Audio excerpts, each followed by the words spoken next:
허블 만환경 통신 패널을 수리 중인 우주인들. 자세히 보니 라이언 스톤 박사는 분주히 통신 패널을 복구 중인데 멜 코알스키 사령관은 휴스턴 나사 우주센터와 정겹게 수다 삼매경입니다. 이미 허블 만환경의 업그레이드를 마친 엔지니어 샤리프는 경이로운 딴짓에 흠뻑 빠져있군요. 지구의 멋진 뷰를 보장하는 여긴 지구로부터 600km 떨어진 마이너스 100도의 극저온과 125도의 극고온이 빠르게 오르락내리락하고 소리를 전달하는 어떠한 파동도 없기에 무한 고요를 제공하며 기압도 산소도 모두 제로인 인간 생존 자체가 불가능한 광활한 공간. 현대 과학기술의 결정체를 잇고 이렇게 우주 왕복선 밖으로 나와 자그마한 점 같은 존재의 실존을 보여주며 최고의 기분을 즐기고 있습니다. 미세한 신체 변화까지 체크해가며 엄호해주는 관제탑 믿음직스러운 조력자까지 있으니 첫 임무를 수행하고 있는 라이언도, 임무를 마치고 들떠있는 샤리프도, 은퇴를 앞두고 마지막 임무를 수행 중인 매트도 아무 탈 없이 지구로 귀환하는 것을 의심하지 않았죠. 러시아가 폐인공위성을 로켓으로 격추하지만 않았어도 격추되어 우주 쓰레기가 된 인공위성의 잔해들이 궤도를 이탈하지만 않았어도 궤도 이탈한 잔해들이 무서운 속도로 수많은 인공위성과 정거장을 갈기갈기 찌듯하게 하며 더 많은 우주 쓰레기를 만들고 있는 상황이 아니었다면 말이죠. 위험 상황을 감지한 휴스턴 우주센터는 긴급 귀환을 명령합니다. 하지만 예상보다 너무 빨랐고 훨씬 빠르게 우주 쓰레기의 파편들이 달려들기 시작했습니다. 우주 쓰레기 하나에 우주선으로 귀환하려던 샤리프가 정통으로 맞는 사고가 발생하고 또 하나가 날아와 라이언이 타고 있던 로봇팔 매니퓰레이터를 부러뜨립니다. 매트 사령관의 침착한 위기 대응에 따라 고리를 풀고 일단 탈출하는데요. 아닌지 밖인지 위인지 아래인지 모를 텅 빈 거대한 우주. 관성에 의해 빙글빙글 돌며 멀리 떨어져 나갑니다. 해가 진 지구 쪽 짙은 암흑 속 나만이 존재하는 듯한 절대적 고요함 속 두려움이 몰아치는데 위기 탈출 전문가의 면모를 보여주는 매트 사령관의 교신.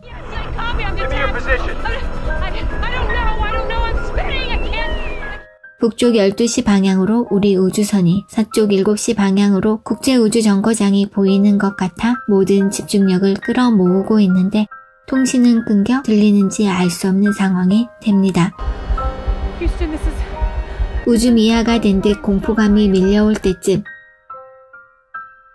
플래시를 켜 위치를 알려달라는 매트 사령관의 목소리가 다시 들리고 매트는 빛을 따라 라이언을 찾아냅니다.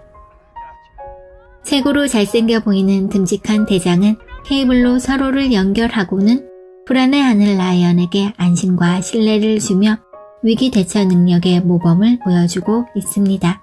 90분 후면 또다시 우주 쓰레기들이 덮치게 될 예정이라 남아있는 산소를 계산하고 대답 없는 우주센터와의 교신을 끊임없이 시도합니다. 사고당한 동료의 시신을 회수한 후 1차 목표는 900m 떨어진 모선 익스플로어로 복귀하는 것. 그러나 이미 심각한 파손으로 내부는 파괴되어 있었죠. 화성인 마빈이 떠다니는 정도의 피해라면 좋았겠지만 우주에 노출된 승무원들은 모두 꽁꽁 얼어 둥둥 떠다니고 있었습니다. 침착하게 자신들의 생존자임을 교신한 후 근처에 있는 국제우주정거장의 러시아 소유수 우주선을 타고 지구로 귀환하기로 하죠. 라이언에게 계속 말을 걸고 음악도 틀어놓죠. 그렇게 우주의 고요함을 밀어내고 있습니다. 추진 제트팩을 이용해 다가가고 있는데 보이는 우주선이 한 대뿐. 이마저도 외벽 손상이 눈에 띄게 보이고 사출된 낙하산은 이미 정거장에 뒤엉켜 심란하고 불안한 마음에 보태고 있습니다. 거의 다 왔을 무렵 추진을 위해 제트팩의 연료를 다 사용한 터라 속도가 제어되지 않았고 아무거나 잡아 안착해 보려는데 이마저도 쉽지 않습니다. 잡으려 하는데 잡히지 않았고 심지어 끊어져 버린 케이블. 다행히 잡혔습니다. 그런데 발목을 이렇게. 그리고 그도 잡았죠. 그러나 매트의 상황 판단은 슬프게도 빨랐습니다. 느슨해진 줄이 둘을 견디지 못할 거란 걸. 슬픔과 두려움이 뒤엉켜 호기를 부르는데 표류자가 된 맷 괄스키 사령관의 용기 충전 교신.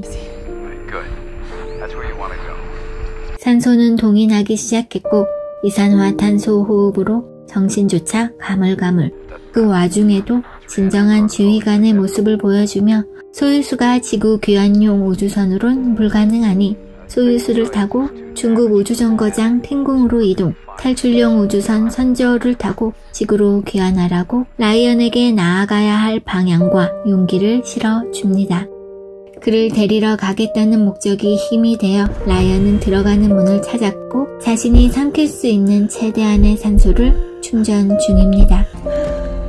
대단히 무거워 보이는 우주복을 내려놓고 엄마의 뱃속 가장 태초의 생명력을 채우는 그때처럼. 기운을 차린 라이언은 매트와 교신부터 시도하는데요. 간절함을 담아보는데 답이 없습니다. 한숨 돌릴 틈 없이 화재 경보가 울리고 진압하려는데 쉽게 되는 법 또한 없습니다. 크게 번지고 있는 화염을 피해 소유수 우주선 안 분리하려는데 뒤엉킨 낙하산이 정거장에 걸려 맞을 기미가 보이지 않고 트라우마에 벗어나지 못했을 우주유영을 다시 시도, 낙하산을 분리해냅니다. 그러나 때마침 궤도에 진입한 우주 쓰레기 잔해들, 국제우주정거장을 산산조각내며 난장판으로 만들어버리는 무시무시한 파괴력을 보여주죠. 매뉴얼까지 꼼꼼히 챙겨보며 중국 우주정거장을 향해 출발. 그런데 연료가 없습니다. 날개 잃은 우주선을 타고 표류하며 라이언은 끊임없이 고요함을 지우는 소리를 채웁니다. 혼잣말을 하고 노래를 흥얼거리고 대답 없는 우주센터와의 교신을 계속 시도하죠. 단절된 침묵을 스스로 깨고 있습니다. 암담한 상황 속 그녀가 순간 삶을 포기한 것처럼 보여도 여전히 삶의 희망을 놓지 않고 있다는 것이겠죠. 여행자들의 수호성인 크리스토퍼가 인도한 것일까요? 연결됐습니다. 그러나 들려오는 강아지 소리. 우주센터가 아닌 지구 어딘가에서 날아온 통신.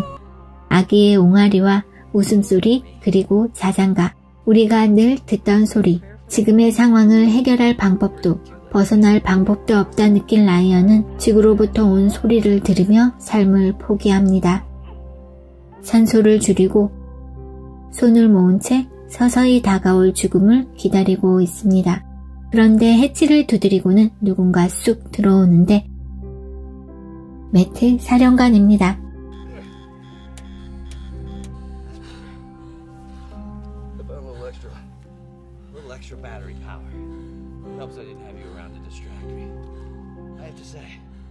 응원과 조언을 받은 그녀는 정신을 다시 차리는데 차리고 보니 그가 없습니다. 쉽게 들어올 수 있었던 것 자체가 있을 수 없는 일이었죠. 모두 라이언의 환상이었던 것. 마음의 힘이 꺼져있는 라이언에게 깨달음을 주었고 매트가 응원했던 말의 힘이 추진력이 되어 자신을 기억하고 있는 사람들이 있는 지구 귀환을 위한 행동을 시작합니다.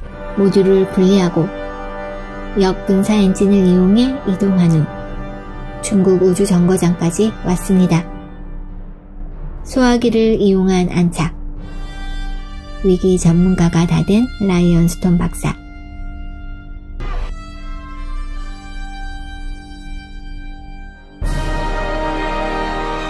텐궁의 귀환선 선저우 탑승. 온통 중국어라 알 수 없는 버튼을 위치에 의지하여 누르고 봅니다. 지구로 돌입하고 교신이 끊겨진 휴스턴 우주센터와의 대화를 계속 시도하죠. 듣는 사람이 아무도 없음에도 공간을 진동하는 목소리는 삶에 대한 간절함이 선명했습니다.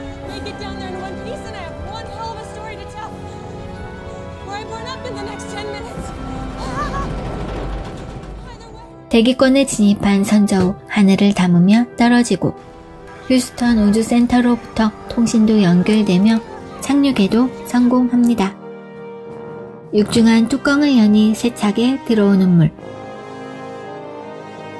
자신을 두르고 있던 무거운 우주복을 벗고 무리를 오르는 개구리처럼 이렇게 어린 딸을 허망하게 잃은 후 삶의 의미를 잃어버린 채 무의미한 쳇바퀴 같은 인생을 살아가던 라이언 스톤. 그저 자신을 건드리지 않는 우주의 고요함이 좋다고 했던 그녀는 이제 과거의 자신을 내려놓고 새로운 삶의 방향을 찾아 나아갈 수 있을까요? 그녀가 살아왔던 아무런 희망도 없는 삶에 비유되는 고요한 우주에서 온갖 난리를 다 겪는 무섭고 가혹한 상황을 통해 자신이 지금까지 버렸던 삶에 대한 희망과 삶의 의지를 다시금 배우게 되었으니까요. 시작하자마자 12분 동안 편집 없이 이어지는 롱테이크 장면은 마치 카메라를 우주로 들고 가서 찍은 것 같은 착각이 들게 했고 우리를 광활한 우주로 고스란히 데려가 주인공의 감정과 감각에 빙의에 가까운 감정이입을 성공시킨 영화 그래비티입니다. 알폰소 쿠아론 감독이 오랜 친구이기도 한 엠마누엘 루베츠키 촬영 감독과 환상적인 호흡을 선보인 이 영화는 예술성과 대중성을 모두 갖추며 영화 역사에 있어 기념비적 수작이 되죠. 과학적 상징과 비유를 풍부하게 담고 있으면서 이야기의 여백이 많아 관객의 상상력을 끊임없이 자극하기 때문에 시적인 느낌이 물씬 나는 영화이기도 합니다. 세상을 떠난 딸로 인해 마지못한 삶을 살고 있었던 라이언에게 지구의 중력은 자신을 끌어당기는 삶의 무게였을 것이고 심지어 고통은 그 무게를 더욱 무겁게 했을 겁니다. 고요한 우주는 도피처가 된 것이겠죠. 매트가 라이언에게 저녁 8시에는 무엇을 했냐고 묻자 멘트가 없는 라디오를 틀고 정처 없이 운전을 했다고 이야기합니다. 그녀의 삶은 이미 지구에 있을 때부터 우주와 같았던 것. 우주사고로 우주미아가 된 라이언. 대답 없는 교신과 끝이 보이지 않는 회전을 통해 지구에서의 라이언의 삶이 죽음과 다를 바 없는 삶이었음을 끄집어내죠. 고요함을 의미하는 단절과 무의지를 의미하는 무중량 공간 속에서 죽음을 온전히 체험하게 된 라이언. 그곳에서 벗어나려는 그녀의 행동들은 우리에게 희망이란 단어로 같이 공감하게 하는데요. 우주선에 들어와 산소를 충전하고 생명이 잉태한 듯한 뱃속 아기의 모습으로 휴식을 취하며 재탄생의 시작을 알리고 있습니다. 결국 밀어닥치는 물속에서 우주복을 벗어던지고 지구로의 귀환을 해냄으로써 삶을 향한 치열한 재탄생의 여정임을 보여주고 있는 것입니다. 올챙이에서 개구리로 다시 태어나듯 자궁 속의 아기가 양수를 뚫고 탄생하여 호숫가에 이르러 4발로 겨다가 2발로 딛고 일어서서 걸어가는 모습은 마치 인간의 성장 과정을 한눈에 보여주는 듯 인상적인 장면이었습니다. 고요했던 우주와는 달리 지구는 생명의 소리로 가득했습니다. 물결 소리, 벌레 소리, 새 소리. 땅을 확인한 라이언은 비로소 안도의 숨을 내쉬고 물과 흙과 공기와 함께 주어진 또 다른 삶에 감사합니다. 중력을 이겨내고 일어서려는 순간 쓰러지긴 했지만 물에 젖어 질척거리는 흙바닥을 딛고 그 버거운 무게를 견디며 다시 일어서서 한 걸음씩 옮기며 점점 익숙하게 앞으로 나아갑니다. 삶의 짐이 힘겨워 때론 넘어질지라도 일어서서 굳건히 나아가야 할 이유와 희망을 보여준 영화 그래비티. 어찌 우린 우리가 생각하는 것보다 훨씬 더 강인하다는 사실과 생각보다 더 빠른 회복력을 지니고 있다는 사실을 자주 잊게 되는 걸까요? 챙깁시다. 우리가 우리를. 이상 90분 시간 봉인을 부추기며 마치겠습니다. 그럼